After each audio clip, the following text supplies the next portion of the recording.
This is the all-new Hyundai Inster. And there's really only 4 things you need to know about it. It's cute, it's cheapish, it's all electric, and it's more practical inside than a Swiss Army knife on steroids. But the big question is all of that enough to keep those cut-price, mostly Chinese EV brands at bay? Let's go find out. The 4-seat and funky Inster is cheap for an EV, but it's not that cheap, given the wave of cut-price Chinese product now on our shores. The Inster is available as an entry-level model, which comes as a standard range for 39 grand or an extended range for 42,500. It then steps up to the Inster Cross, which is 45 grand. For perspective, the Geely EX5 is considerably bigger and will travel further on a charge for $40,990 before on-road costs. Now, the Inster nabs 15-inch wheels, dual 10.25-inch screens, one for the infotainment, another for the driving info, a 6-speaker stereo, Apple CarPlay and Android Auto, cloth seats, V2L or vehicle to load, a wireless charging pad and rain-sensing wipers. The equipment list on the extended range is the same, but it rides on 17-inch alloys. Stepping up to the Inster Cross gets you a unique and off-road inspired look, but also a leather-like trim inside, a unique design for its 17-inch alloys, heating and ventilation for the front seats and heating for the steering wheel, some extra safety kit and practicality perks, and the option of a sunroof or an exterior storage box, the latter of which seriously eats into the driving range. The words small but perfectly formed appear here with Hyundai's assistance on not having a traditional range-wide design identity, allowing them the freedom to create something unique and pretty funky here, although I do see some shades of the Suzuki Ignis in the side profile. It does look fun though, right? With those selfie ring light style headlights, Tetris style rear lights and those swollen guards and the funky alloys. And you can dial it all up further with the Cross variant, which gets you a tougher, more squared off look front and back, even if you're more chance of meeting a bunyip than an Inster on your favourite off-road track. Step inside the Inster and you discover a space that, well, yes, there are some elements that kind of hint at its price point. You also sort of forgive it because the whole thing feels really clever. Look, that begins with the 2 screens. You get one for all your driving stuff, one for your infotainment stuff, including nav.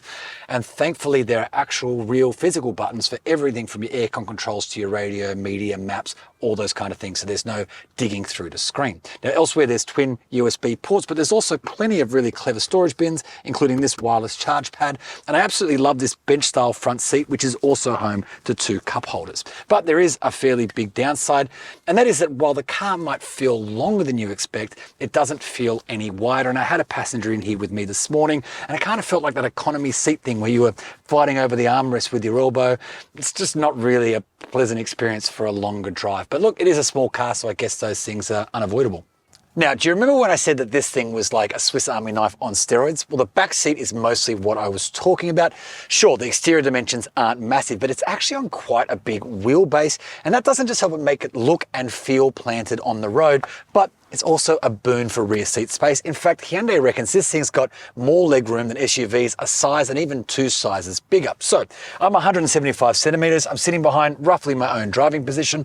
And as you can see, knee room is absolutely no problem. And really neither is headroom. But the Swiss Army knife stuff. So you can obviously lay both these seats flat so you get bigger and bulkier items in the car. These flaps, which I'll talk you through at the boot, are here because there's a gap between the 2 to stop things falling under.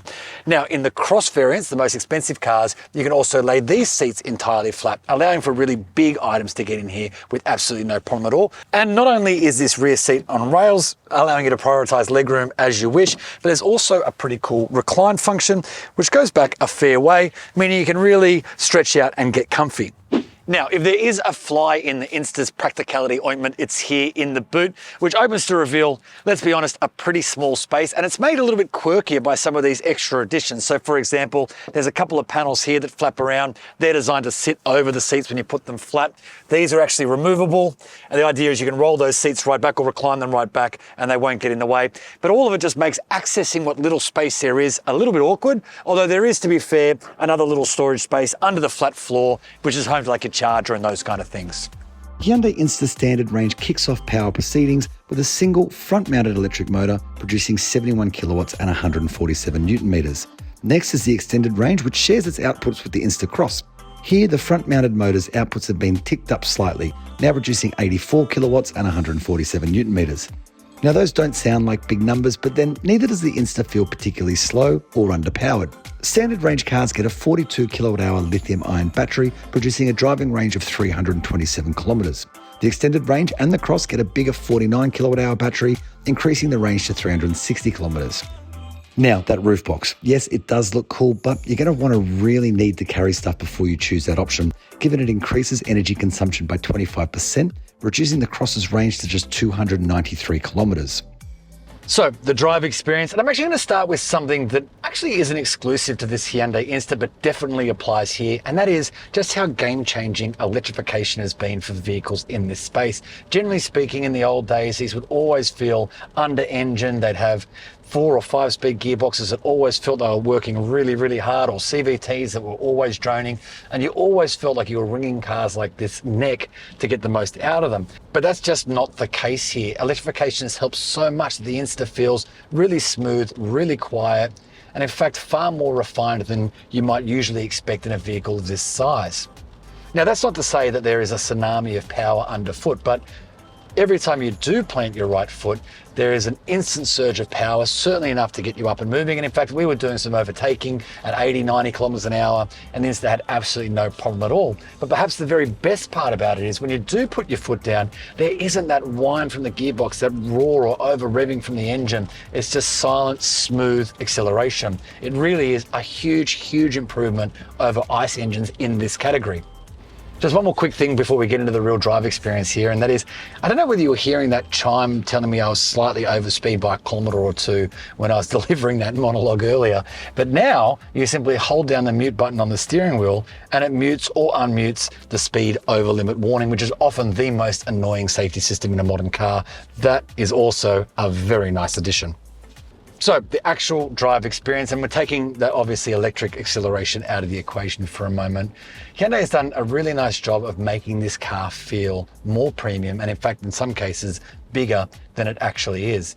We took this car through the Royal National Park south of Sydney on the way out here this afternoon, and got a little bit enthusiastic around some of the corners, shall we say, and it really did acquit itself pretty well. Again, it's not a sports car and it's not really pretending to be one, but I think the benefit of that long wheelbase, that wheel at each corner, makes it feel really steady and really planted, especially when cornering. Balanced with that extra grunt of electric power on the way out of a corner, actually makes this quite a good time on a twisty road, which is not something you say all that often about a vehicle in this segment. Now, this also hasn't gone through Hyundai's traditional ride and handling program in Australia. In fact, it's gone through the more modern version, which is when Hyundai's engineers choose from the international grab bag of available options, so available componentry and available tunes, and then configure a kind of Frankenstein that they feel is best suited to Australian conditions. And I got to say, this one does feel pretty well sorted. The ride is good over almost all road surfaces, although it did clang quite harshly over bigger bumps in the national park, but anything less than that, it kind of glides over them without too much dramas. And the steering too is pretty well weighted. It doesn't feel overly light nor overly heavy. It's somewhere in the middle, but it feels nice and direct and confidence inspiring as well. And the addition of the flappy paddles do make you feel a little bit like you're driving a sports car, although in this instance, all they do is adjust the level of regen braking, so that fantasy kind of gets popped pretty quickly. Another thing that you might not expect in a car this size or even at this price is the level of refinement. Hyundai's gone to some lengths to minimize the NVH in this car. So they've double sealed the doors, for example. They've used thicker glass. There's full underbody protection to minimize wind and road noise. And the result is a car that is really very quiet almost all of the time. The refinement levels here are impressive. So here's the rub. There are some obvious obstacles to mainstream Insta adoption. It is a pure EV at a time when electric vehicle sales are flatlining in Australia, if not going slightly backwards in some places as people rush to hybrids and plug-in hybrids. It is a very small car, while there are some bigger rivals at much the same price point from China. So yes, there are some drawbacks to the Insta that may keep it off people's consideration list. But if you are looking for an electric city runabout or for a second car or something like that, put the Insta on your consideration list, because honestly, you'll find a vehicle that's bigger inside than you're probably expecting and one that drives better than you're probably expecting too.